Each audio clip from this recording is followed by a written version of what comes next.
안녕하세요. 김태훈의 현명한 주식 투자자 방송 시작하겠습니다. 최근 시장에서 이 히토류 무기화가 다시 한번 이슈가 되고 있고 여기에 대한 테마주들이 움직이고 있습니다. 그래서 삼화전자에 대해서 다시 한번 좀 설명을 드리려고 하는데요. 이 종목이 히토류 관련주로 편입되면서 시장 내에서 주가가 많이 급등한 상태지만 여전히 적자 회사이기 때문에 좀 다시 한번 언급해 드릴 필요가 있다고 생각이 들어서 말씀을 드리는 겁니다. 지난번에 이 히토류 관련주들에 대해서 시장에서 테마가 만들어진 것은 중국이 이 미국의 이 패권 전쟁으로 인한 중국 기업들에 대한 규제에 대해서 이 중국이 처음으로 반격을 가한 건데요. 이 히토류 중에서 이 자석류에 사용되는 히토류 자석 소재를 수출 규제를 한 겁니다. 그래서 이 히토류 자석 소재 같은 경우는 실제로 이 연구 자석이 필요한 산업 내에서 이 첨단 산업 분야에서 많이 사용되는 그런 히토류 자석 소재인데 여기를 대체할 수 있는 게 페라이트 자석 소재입니다.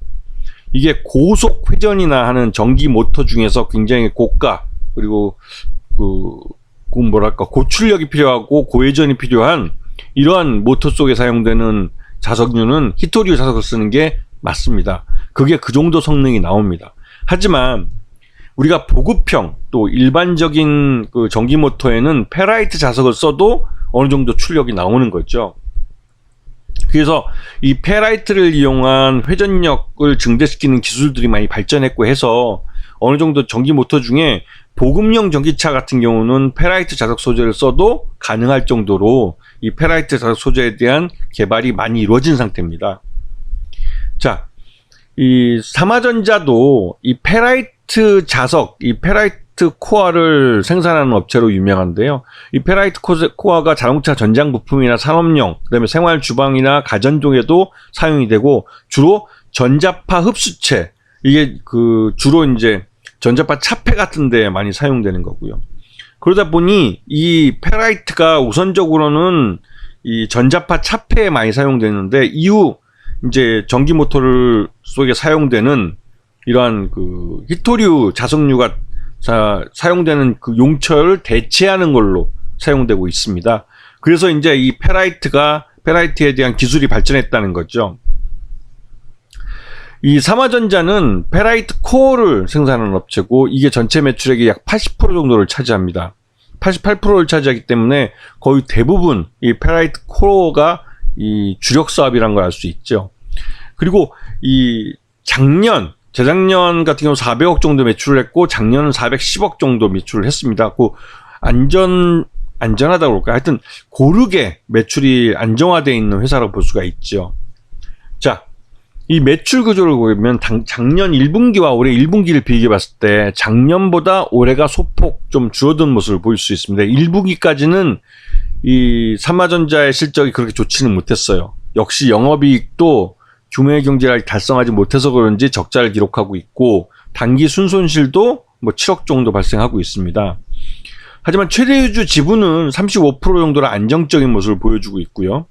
그런데 이게 보시게 되면 올해 들어와서 4월달 들어서 주가가 갑자기 급등하는데 이때가 중국이 이 히토류 자석류에 대한 수출 규제를 시작하는 타이밍입니다.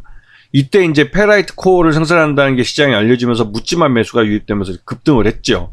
그리고 나서 주가가 실적 발표를 통해서 적자라는 게 확인되면서 주가가 다시 흘러내렸고, 하지만 이 중국이 히토류 무기화를 한 이상 페라이트에 대한 사용처가 많아지고, 특히나 아까 말씀드렸던 테슬라의 일론 머스크가 이 중국의 히토류 자석류를 소재를 사용하지 않고 페라이트 소재를 사용해서 이 중국의 히토류 자석류를 대체하겠다라고 말하는 게 페라이트 코어를 생산하는 이 삼화전자에게는 하나의 사업 기회로 비춰지는 거죠.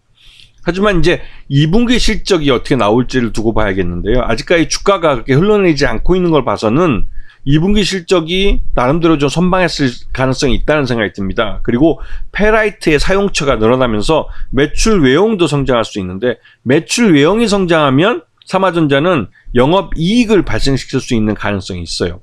지금은 규모의 경제를 달성하지 못했기 때문에 이 삼화전자가 적자를 나타내고 있는 겁니다. 그래서 이러한 부분이 주가에 반영이 되고 있고, 최근 들어서 역시나 히토류 이 히토류 무기화에 대한 뉴스가 나오면 시장 참여자들은 묻지마로 이 삼화전자나 이런 그 히토류 무기화 관련주들을 매수하고 있습니다. 이게 테마성 매매를 보여주고 있는데요.